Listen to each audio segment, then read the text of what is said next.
grace of our loving Lord, grace that exceeds our sins and our guilt.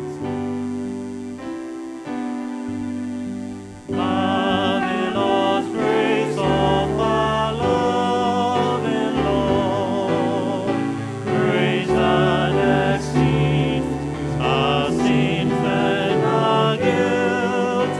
Yonder on Calvary's mount outpoured, there where the blood of the Lamb was spilled. Grace, grace, God's grace that will pardon and cleanse. We need grace, God's grace that is greater than all our sins.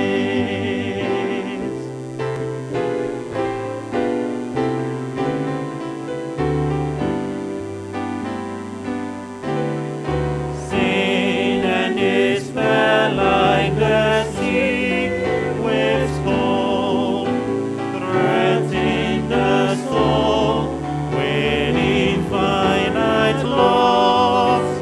Grace that is greater, yes, great untold, points to the refuge, the mighty cross. Grace, God's grace that will pardon and cleanse. We need grace, God's grace that is greater than all our sin. Marvelous, infinite, matchless grace, really bestowed on all who believe. You that are longing to see His face, will you this moment His grace receive?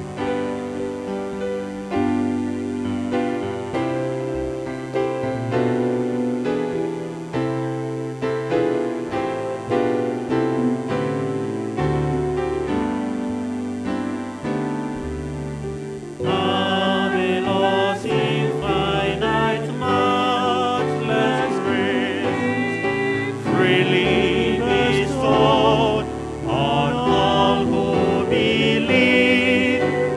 You that are longing to see His face, will you this moment His grace receive? Grace, God's grace that will pardon and cleanse. We need grace, grace, God's grace that is greater than all our sin. Amen.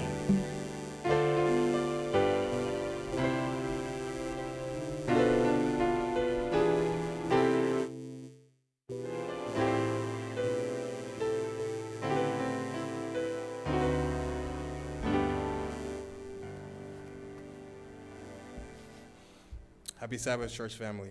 I'm going to say happy Sabbath, church family. It's good to be in the house of the Lord this morning. Amen. If you're happy to be here, let me hear you say amen. If you're not happy to be here, quietly tell yourself, Jesus, take the wheel. I want to first and foremost thank our Lord and Savior Jesus Christ for bringing us here in the midst of this storm, this pandemic. You know, when I compare things to last year and the year before, we've come a very long way. And God really works in mysterious ways, because on March 14th of 2020, I was supposed to stand here on this very pulpit and share the word of God with you. And that obviously didn't happen because that was the first day that we went into online worship. And now, look at us. We're back here. And I remember when we first started, we were on that app, GoToMeeting. Mokai, GoToMeeting. I remember when we were trying to set that up, there was so much confusion. Hey, what is this? How do we get on? What is the it was a mess. But by God's grace, right now we are back in church, amen? We are streaming live onto Zoom, which you are all become experts on. You know, we are streaming to Facebook and YouTube, and I just look back and I see where God has brought us, and I could only just give him glory. And I just have to say, if you haven't had the opportunity to come back to church and worship, you are really missing out. Because I'm telling you, I don't know if it's just me, but when I am in this building, this church house of God, I feel his presence here much, much more than I would if I was anywhere else. But anyways, I just also want to thank Pastor. I want to thank our elders. I want to thank all those that participated in today's worship so far. If you didn't already know, today is Global Youth Day. That means that all across the world, in all our churches, all of our SDA churches, everyone is celebrating this day. And the theme that they set for this day was loving the forgotten. Loving the forgotten. And I want us to be able to explore that. Who are the forgotten? I want us to be able to really explore that.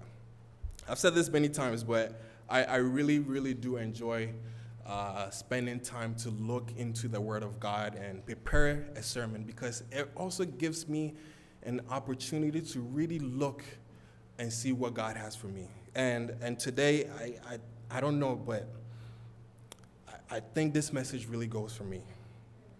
But I will need 3 things from you today.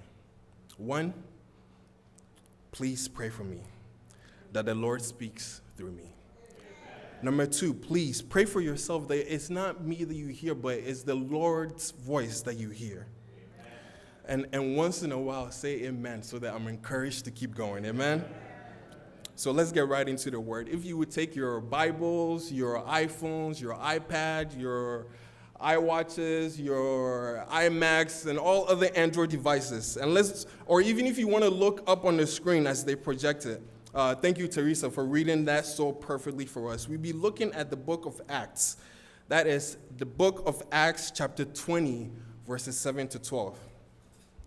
I will be reading in your hearing. Acts, chapter 20, verses 7 to 12. I like reading the Amplified version, so that's what I'll be reading from. Or say, now on the first day of the week, which was a Sunday, when we were gathered to break bread, or share communion, Paul began talking with them, intending to leave the next day. And he kept on with his message until midnight. Now there were many lamps in the upper room where they were assembled. Now I want to pause here because the reference of many lamps, is very important. I want you to keep note of that because we're going to come back to it later.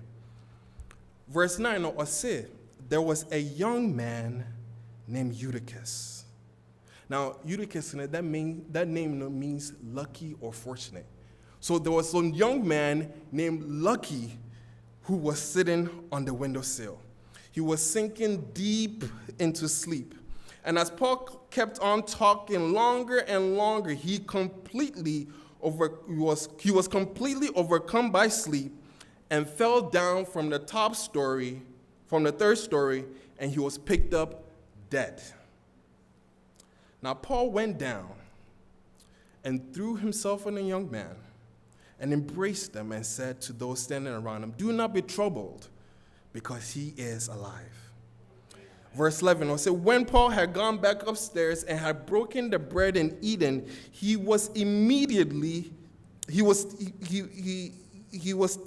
talked informally and confidentially with them for a long time until daybreak. In fact, and then he left. Then they took the boy Eutychus home, and were greatly comforted and encouraged. Amen? Today, with the help of the Holy Spirit, I want to speak on the title, It is Wondrous What a Hug Can Do.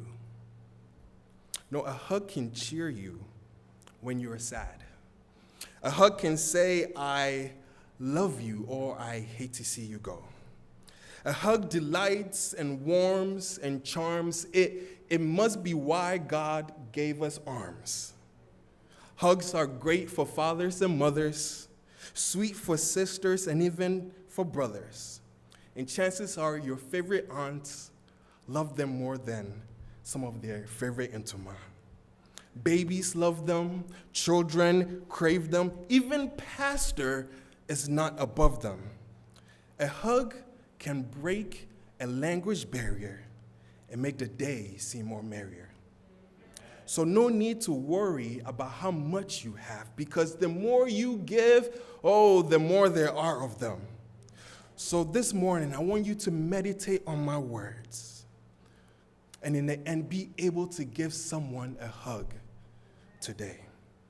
Let us pray. Father God, less of I, Lord, and more of you. All to thee. Amen. This morning, we are going to have a discussion. Amen? We're going to have a real family discussion. We're going to be talking about sleeping in church. Is that all right? We're going to be talking about sleeping. Sorry. Now, growing up, I was always fascinated with people who were able to fall asleep in public places, because, that's just something that I cannot do. And I'm sure you probably witnessed for yourself watching someone sleep, whether it was at your job, whether it was at school, whether you were at home watching TV or something like that, or even here in church, you've probably seen someone sleep. And I think there's no better entertainment watching someone fall asleep. Now, I believe that there are 3 types of dozers or sleepers in church, at least that I have come across. The first type is the Hollywood dozer. Now, these are the individuals who are falling asleep, and when they wake up, they act like they were there the entire time. So they will be sleeping, and then they will start dozing, and they wake up and say, Amen. And they will say, Praise God. And they will say, Hallelujah, pretending as if they were there the entire time. And next is the devotional sleepers. Devotional sleepers. Now, these are the individuals who take a religious pose, right? And pretend that they are awake the entire time, or they are participating. So either they will have their Bible open right in front of them, and they will be looking down. No matter. And I said, it will be a moment for prayer, and they will put their hands together like this and put their head down. No matter. The devotional sleepers. And then my favorite one is the whiplash sleeper. Now, I call this my favorite because these are the type of people that sleep in church. Because when they wake up, they have that jerk reaction. The whiplash sleeper. Now, I used to think that it was so funny watching people sleep when they didn't intend to. But until I learned about sleep science was when I realized that it wasn't actually funny at all. Matter of fact, it's actually pretty dangerous. Because we see when you're getting sleepy, when you have not chosen to fall asleep, it's actually your body withholding you from your right to choose. You see, your subconscious mind is trying to keep count of all the toxicities that are in your blood. And your blood is telling your brain how healthy you are right now. And when these toxicity levels reach a certain point, your brain will then try to fix it, will try to manage it. Because when it gets too high, it is a sign that you've taken on too much damage. Let me break it down this way. When we all go home this afternoon, we're going to have lunch, right? Now, some of you are going to eat, and you're going to get what I call the itis. I don't know who has heard of the itis before. The itis. A lot of the young people know what the itis is. And see, let me explain what the itis is. That's when you've eaten so much that there's nothing you just feel sleepy. You just start staring at nothing. And especially this afternoon, Kofi, and I said this evening, for all my fufu and my banku lovers, most of the time you will catch the itis. Now, I personally don't like fufu and I said banku, but I live with someone who loves banku. Oh, odo banku pa. Now, every time she eats banku, I can count on it 90% of the time. Because she gets so sleepy. And there's nothing that she could do. Now, you see, banku and fufu carries a high level of toxicity. If you were to eat a salad for lunch, if you were to eat a salad for dinner, you would not catch the itis. But the banku, plus the okra, plus the 4 pieces of goat, plus the 3 pieces of turkey, we are not, what's our juice and so man, see, that's a high level of toxicity. Now, I probably spoiled somebody's lunch by saying all of this, but all that I'm trying to say is that we need to practice temperance in all things, amen? I mean, enjoy it, but recognize that when you eat it and when you get sleepy, just know exactly what is going on. So when someone starts dozing, the body is showing them, say, they are damaged. Matter of fact, just living on a day-to-day basis now in our world causes you to have damage. That's the reality of the world that we live in. That's the reality of sin. That even when you try your best, the human body is just a carbon machine that is just living and building up damage. And when this damage gets too high,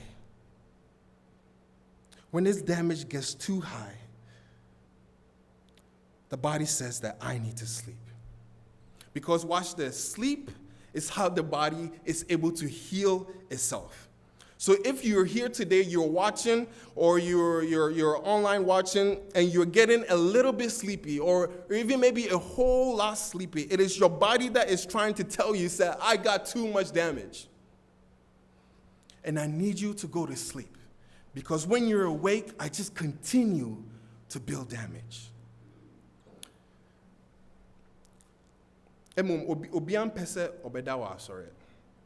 Because Asore is not a place I saw that, right? I mean, we're supposed to be here to connect with God. We're supposed to be here to connect with each other. And to sleeping in church, it's not necessarily looked at as a good thing. But what if we flipped that thinking? What if we says sleeping is a sign that someone is damaged? See, that's why I don't find people sleeping in public places funny anymore. Because I've recognized what that means. It means that you've had a hard week. It means that you've been stressed out. It means that you've had a lot of challenges, and all that has caused you to build up high levels of damage. And if you're in the house of God right now, or you're watching online, and you just cannot seem to stay awake for the word of God, or for the message of God, or for the songs of God, it's because you have built up high levels of damage. So when we go back to Eutychus in Acts chapter 20, I cannot blame that brother. I cannot blame him for sleeping. Because the Bible says that Eutychus was a young man. Now, I just want to pause right here because someone might use this, the fact that he's a young man, and someone might use this to bring up the fact that it's important for young people to stay awake in church. that it's important for young people to be involved in church, that the church needs the youth, that the youth are the next generation. The fact that if you fall asleep, you are slowly stepping away from the church, and there's no future or hope for the church. But again, I want us to turn that way of thinking just a little bit. Because when we look back at Eutychus, not as an individual who is rebelling against the church, but an individual who is damaged and still attending church. I want us to turn that narrative and recognize that there are people who actually just cannot help themselves because of all the damage that they have. Let's think about this for a moment. In the Garden of Gethsemane, when Jesus was with his disciples, there was a reason why they couldn't stay awake, right? And Jesus came back to them. He told them, said, I understand that the body is willing, but the flesh is weak. For far too long, when we see people sleeping in church, when we see people sleeping even in other areas, we say, this person is not serious. This person is not dedicated. But what if sleeping is a sign? What if dozing is a sign that you are trying to fight, but you just cannot win? There's just too much damage. But this is where verse 8 steps in. And I tend to set this up for a great story without tragedy. Let's hear verse 18 again. And again, if verse 18 will say, now there were many lamps in the upper room where we were assembled. So Luke, writing this message, makes it very clear. So that though there was no electricity at the time to provide light, though this meeting was happening in the evening, though there were many lamps in this room was well lit. It was bright. A matter of fact, there was no shade of darkness anywhere in the room.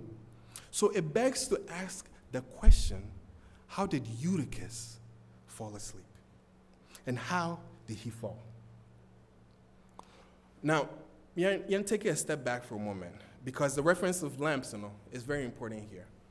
In the Bible, when we talk about lamps, it represents truth.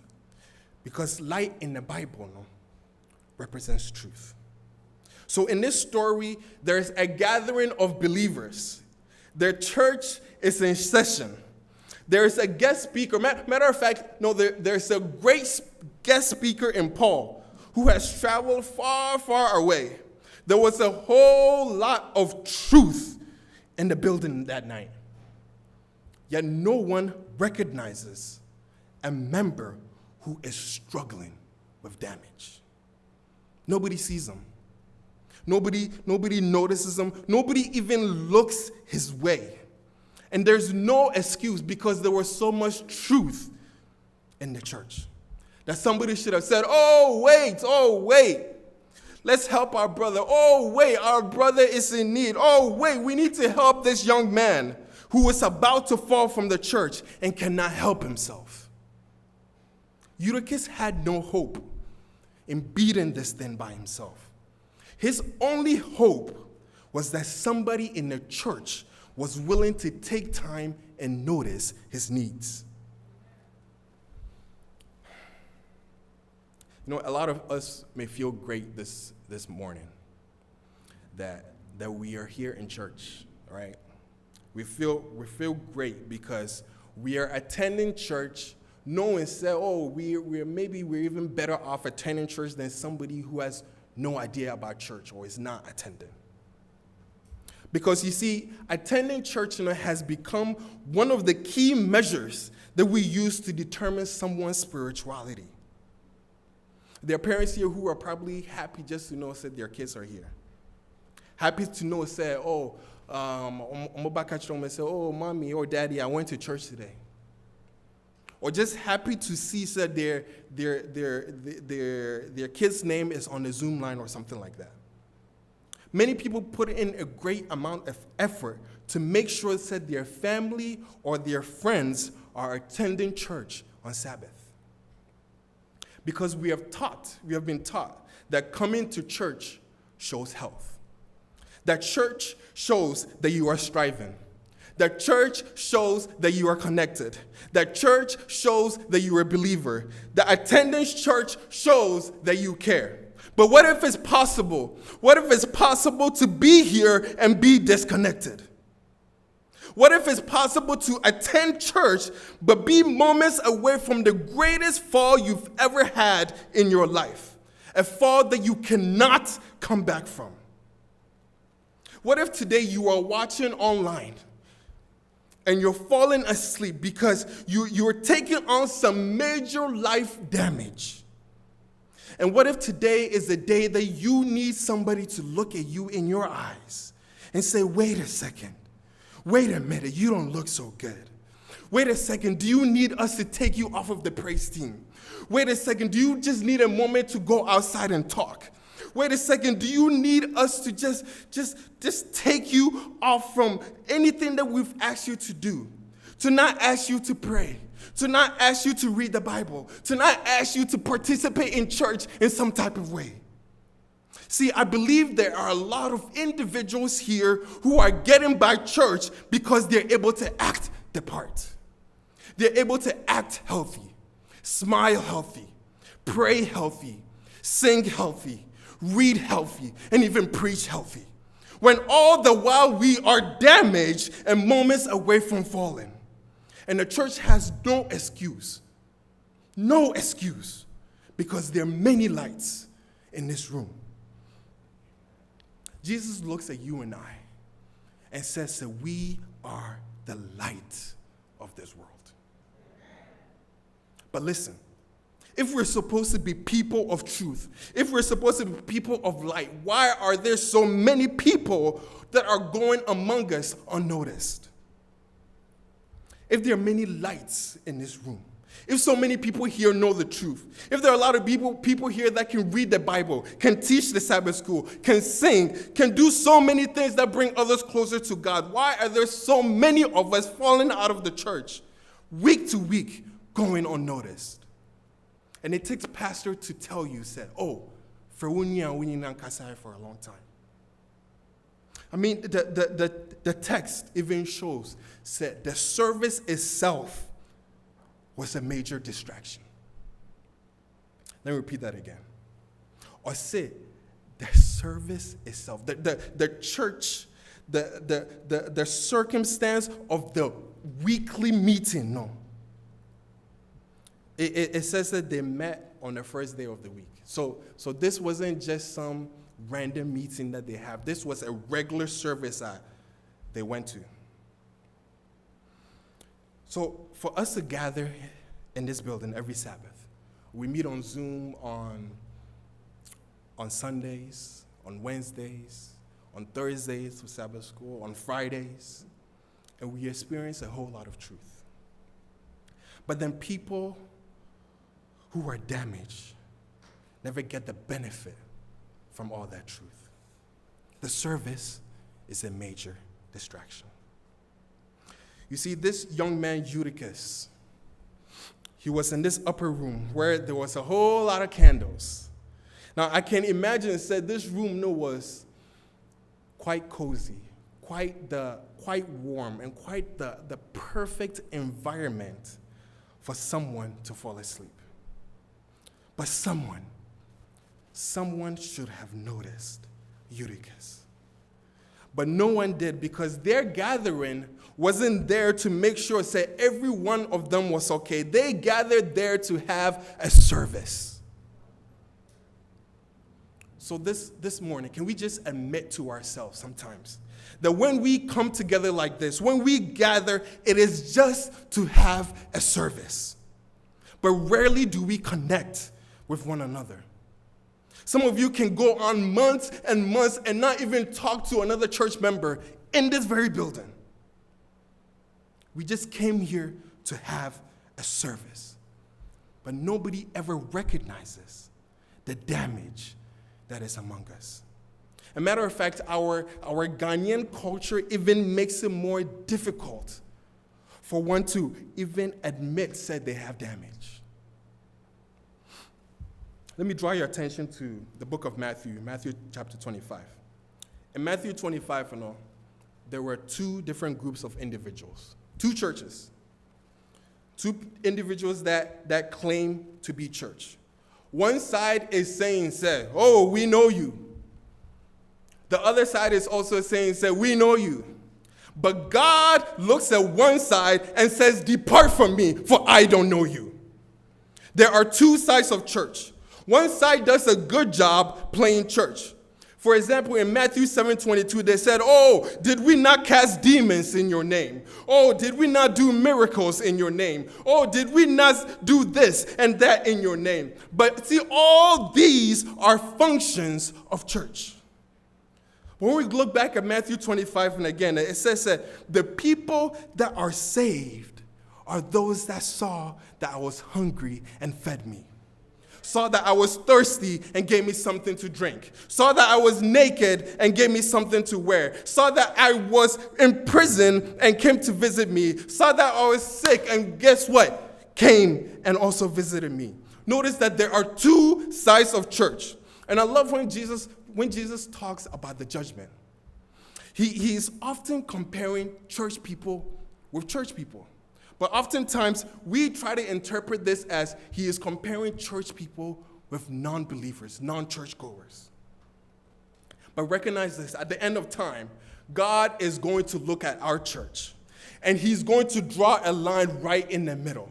And he's going to divide us into two different groups. There will be individuals who cared for each other's needs on one side, and on the other side, there will be individuals who were just attending church.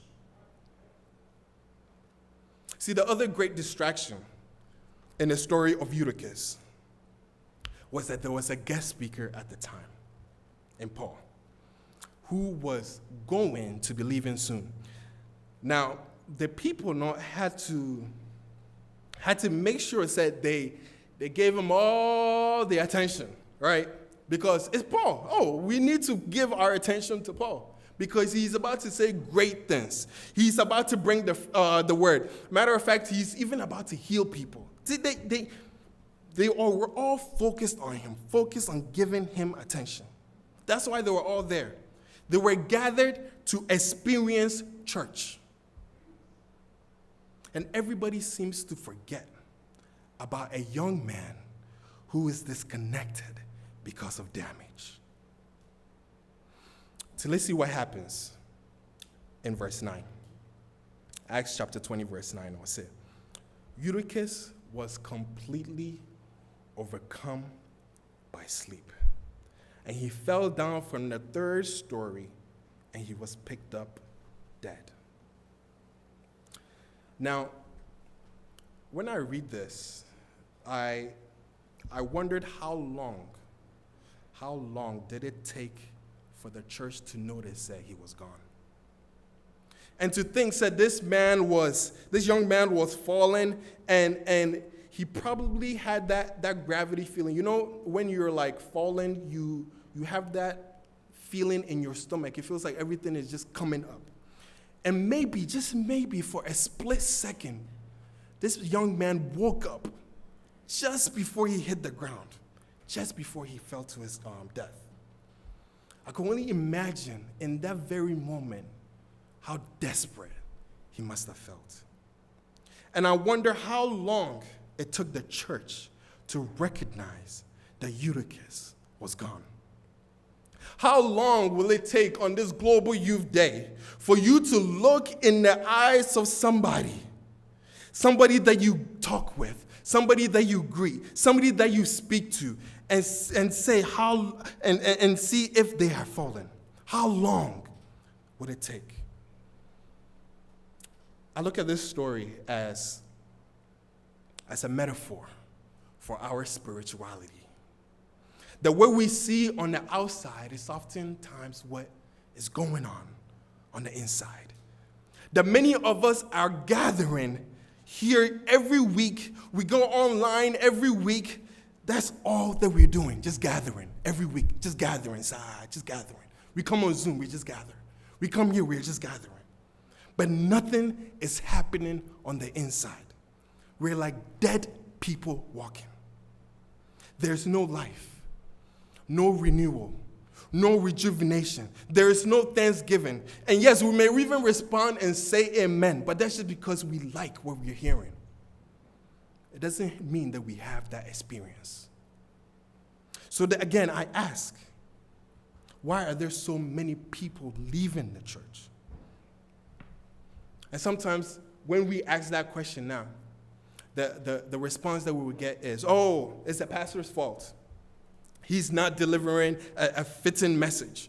Oh, it's the type of music that when we come to church we listen to, it doesn't have any effect on me. It's not relatable. Or we act like it's the fault of youth leaders that the same youth that have grown up in this church no longer want to come back here. And that if all these different individuals, if they were to get their act together, maybe we will retain more members. But maybe, just maybe, it is the fault of the congregation. Maybe it's the congregation's fault for never being interested in the intimate and personal details of those with whom we worship with, to where at the end of the day, everybody is just walking dead. In fact, what crisis? We have a crisis in our church. Especially in this season of the pandemic, where many choose the convenience of attending service in their living rooms, in their bedrooms, in their bathrooms, as opposed to coming to the house of God for worship. As opposed to gathering in this building. You see, because if our gathering was based on each other's needs and making sure that we are okay, then it would have been probably be a different story. Instead, we're invested in the order of worship, invested in the elements of service. We are invested in worship context. We are so focused on getting here on time, selecting people to participate, singing the right songs, promoting the tithe. We're so invested in the order of worship. So focused on how church must be run. But when that day comes when the Sunday law is passed, where Sabbath worship is prohibited, when that day comes when all Seventh-day Adventist churches are closed, what then? Because in spite of all of that, the church should still be okay if all churches closed, if Sabbath worship was prohibited. Why?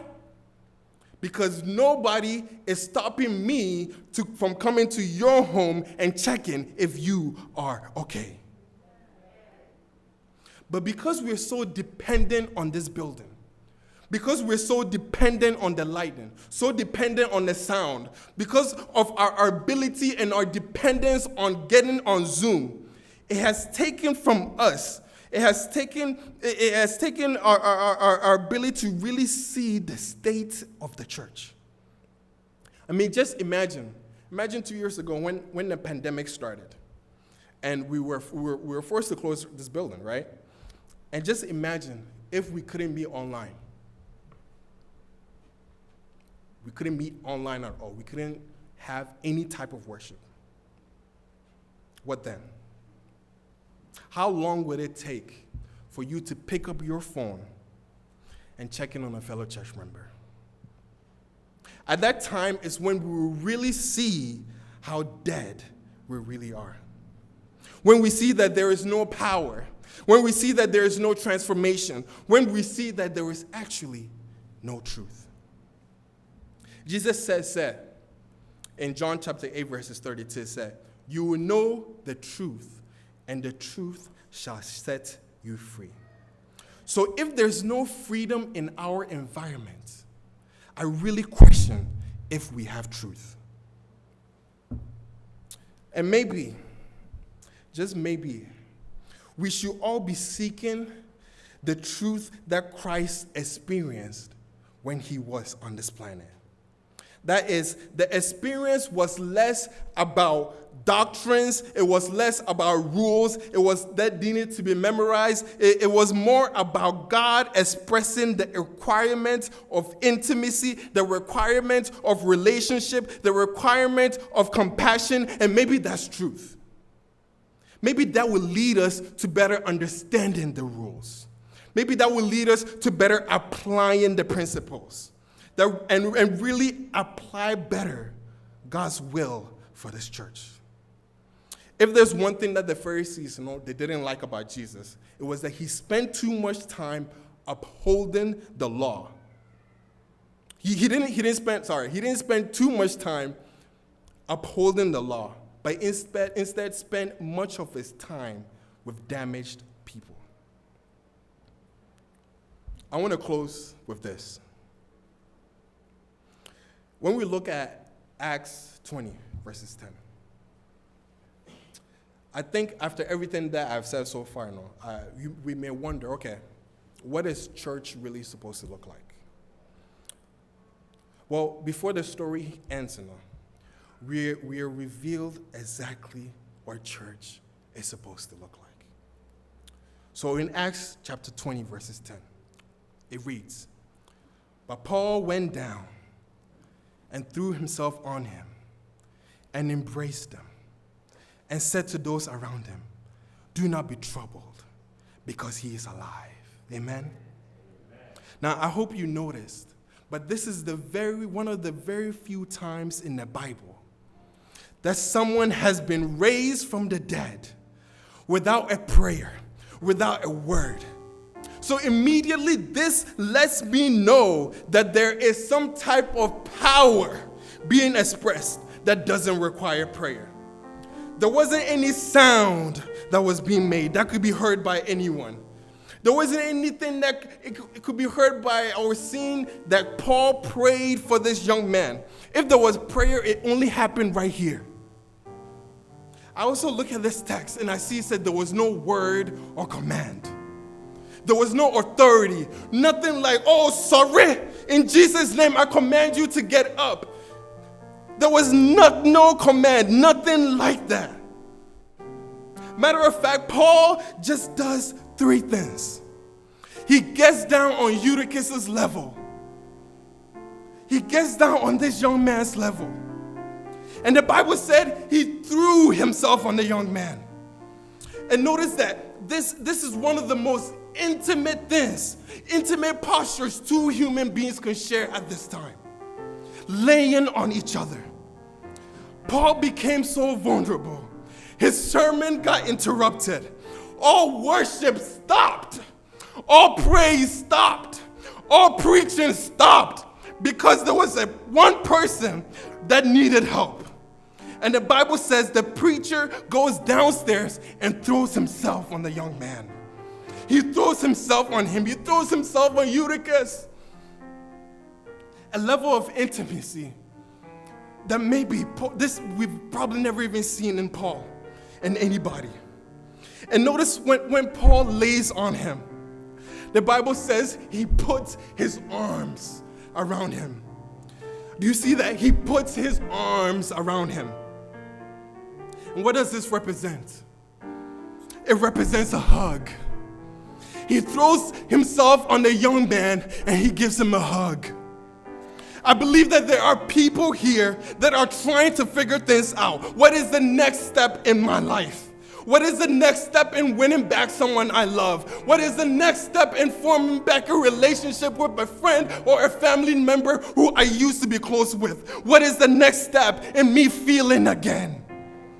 How can I come back from this dead experience in my spirituality? I want you to know that the answer is very simple. That when compassion, the left arm, and affection, the right arm, come together, you just need a hug. We love individuals who can sing. We love those who can lead out in Bible study, who can lead out in prayer. We love those who can preach. But I want you to know that one of the most powerful tools a Christian has is the ability to know when someone needs a hug. There are no words in that. You don't need some major counseling ability. You don't need to have a degree in the Word of God. All you need to know is the salvation of Jesus Christ lives in you. That there is a God. Oh, there is a God who has given every single Christian on this planet the ability to go out into the world. There is a God who has given us all the ability to give hugs to people that are in need. And to think that this is some type of soft gospel that I'm preaching.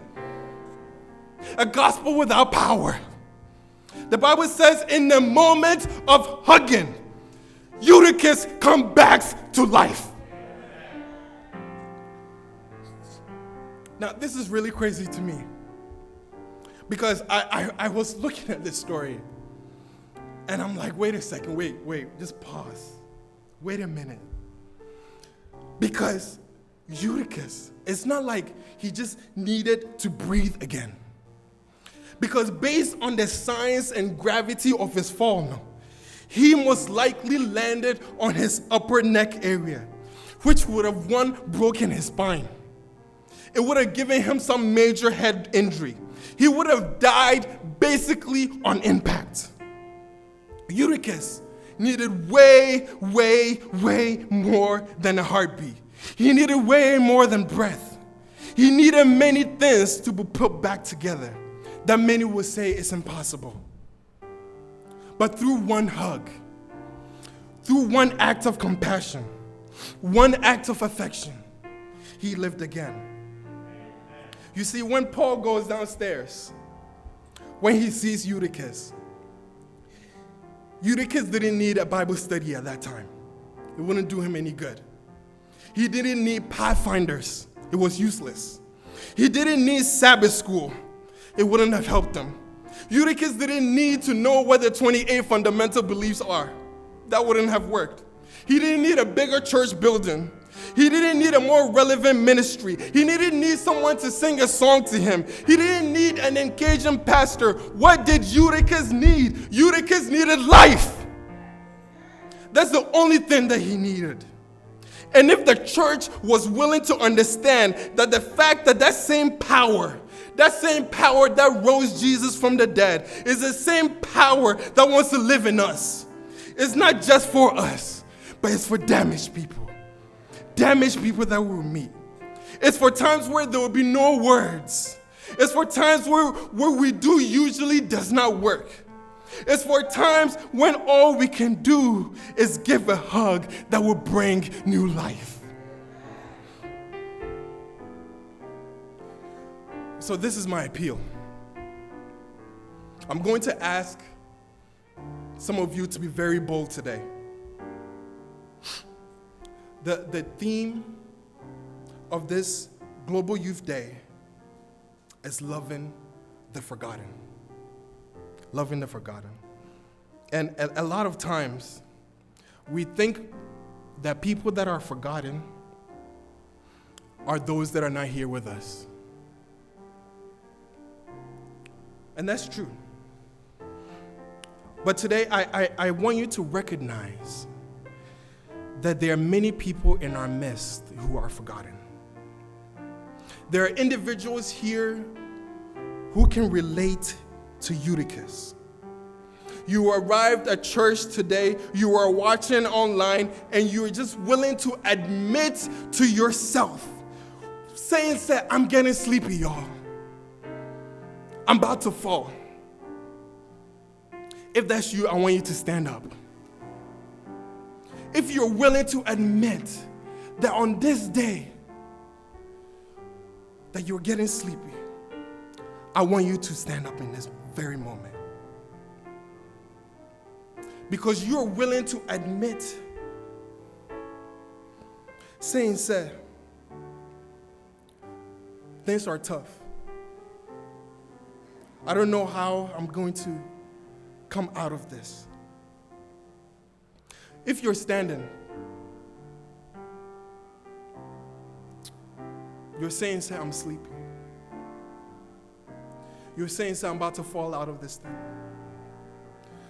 Now, the people around you may not have been able to tell but you've learned to hide it pretty well. You've been thankful that nobody has asked you any questions about your own spirituality. But on this day, you are standing to admit to those around you that you need help. I need some desperate help. Because I'm about to fall, and I may not be able to get back up. I want to thank all those that had the courage to stand at this moment. I know it's not easy. But as you stand, I want you to embrace the fact that you are exposed and not to worry about what other people might think. I want you to understand that this is actually how church is supposed to look like. That even our practice of dressing up and coming to church has probably gone too far for us to look on the outside what is missing on the inside. And for those that are seated, I want you to look around you.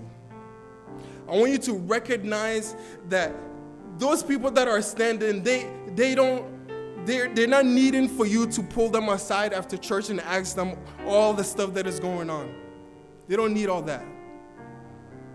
They don't need you to ask about personal details. They're probably not interested in a talk about how God restores. I think they're interested in this very moment is for you to notice that they are standing, for you to be willing to give them a hug. If you're sitting next to someone that's standing right now, I know most of us, for those that are standing, we're probably next to friends and family. But if you know the person, if you have some type of relationship with them, I want you to stand or give that person a hug. And I don't want this hug to be one of those like pats on the back. But I want this hug to transform life from one person to another person.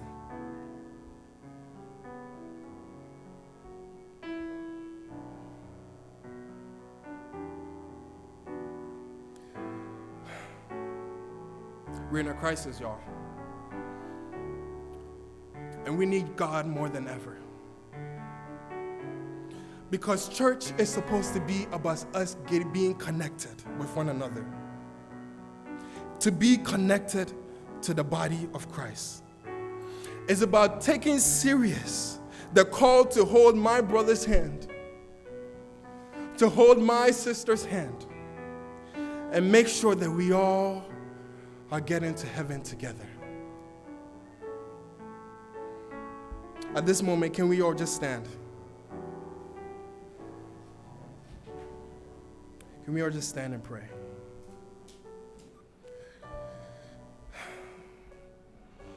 Our most gracious and heavenly Father,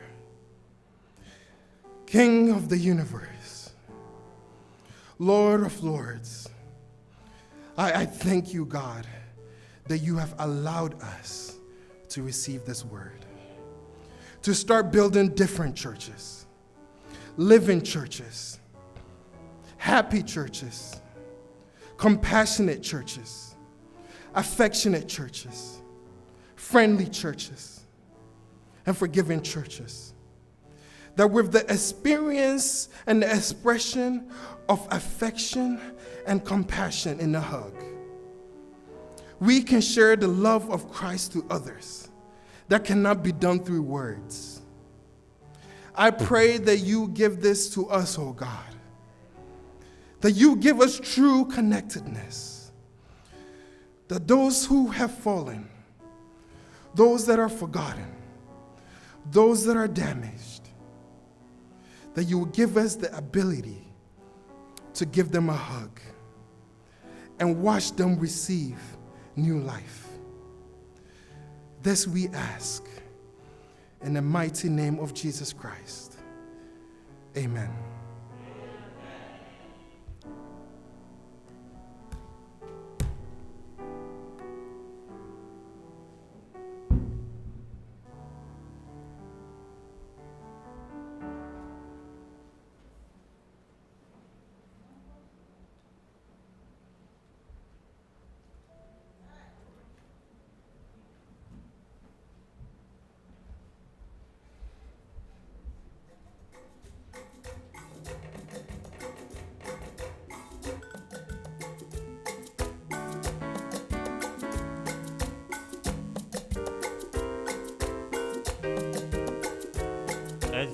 page 633.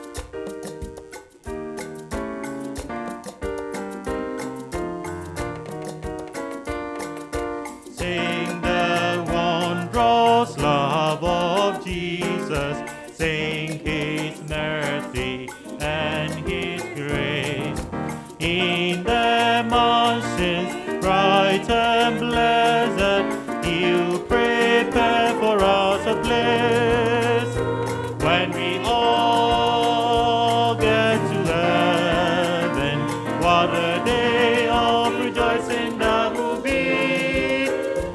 When we all see Jesus, we will sing and shout the victory.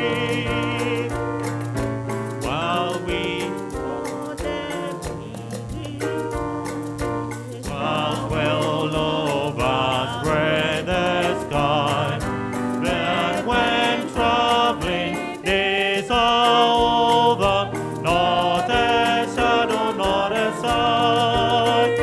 When we all get to heaven, what a day of rejoicing that will be. When we all see Jesus, we will sing and shout a victory.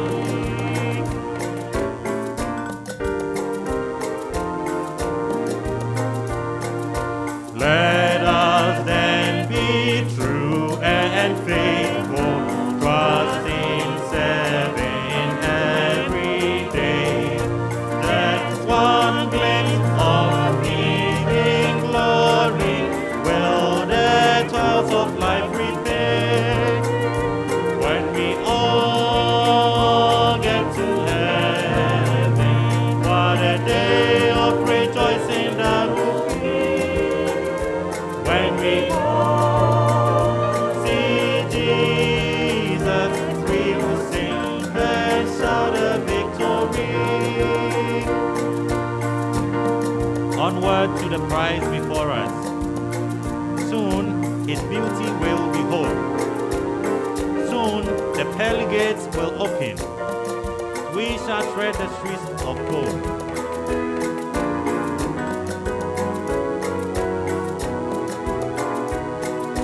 Onward to the prize before us. Soon his beauty will behold.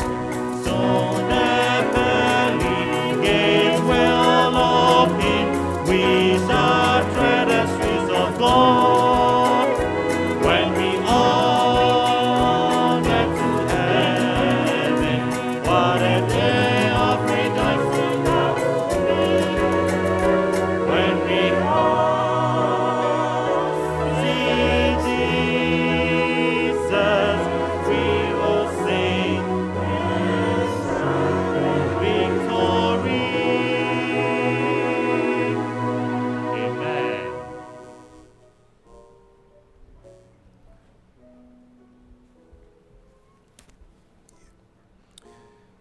And now unto him who is able to keep you from falling, and to present you faultless before his throne with exceeding joy, to the only wise God, our King, Amen.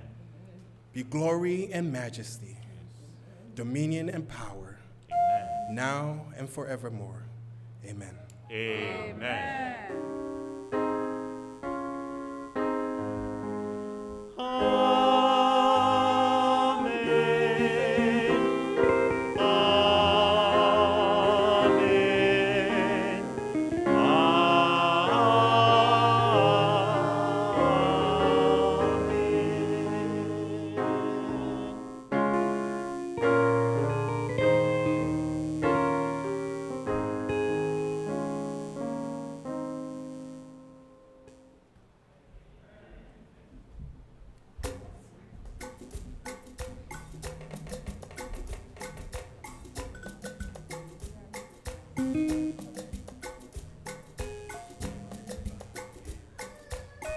The Lord is good